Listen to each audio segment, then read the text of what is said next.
আমি যখনই Gmail open করি, ওপেন করার সঙ্গে সঙ্গে এই একটা মেসেজ কিন্তু বারবার আসতে থাকে যে your account storage is full. এবার প্রবলেম হলো, আপনাকে যদি মেসেজ ডিলিটও করতে হয় তাহলে মেলগুলোকে চেক করে নিয়ে একসাথে অনেকগুলো মেল কিন্তু আপনাকে ডিলিট করতে হবে, আর এটাতে অনেক সময়ও সাপেক্ষ। আর যদি এই অবস্থা আপনার সাথে হয় তবে একটা সহজ ট্রিক বলে দিচ্ছি, যেটাতে আপনার মেল বক্স কিন্তু ফুল হওয়ার সম্ভাবনা অনেকাংশেই কমে যাবে বা হবেই না। কিন্তু এটা হবে কি হবে জানতে গেলে ভিডিওটি শেষ পর্যন্ত দেখুন আর প্রসেসগুলো অবশ্যই সেভ করে নিন। প্রথমেই আপনাকে জিমেলটা ওপেন করে নিতে হবে। এবার উপরে যে তিনটি দাগ দেখতে পাচ্ছেন এখানে ক্লিক করুন। ক্লিক করার পর নিচে কিন্তু সেটিংস অপশন থাকবে, এই সেটিংসে আপনাকে ক্লিক করতে হবে।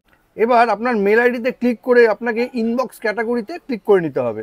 এখানে প্রমোশন আর সোশ্যাল এই দুটো যে অপশন আছে এটা কিন্তু অন থাকবে, এটা আপনাকে অফ করে দিতে হবে। ব্যাস, আপনার কাজ কিন্তু হয়ে যাবে। এবার কিন্তু অত সহজে আপনার মেল বক্স কিছুতেই ফুল হবে না। আর হ্যাঁ, অবশ্যই কিন্তু আপনার ফোনে বা মেলে যে স্প্যাম মেলগুলো আসে সেগুলো কিন্তু ডিলিট করে দিতে হবে। ভিডিওটি ইনফরমেটিভ হলে অবশ্যই শেয়ার করুন।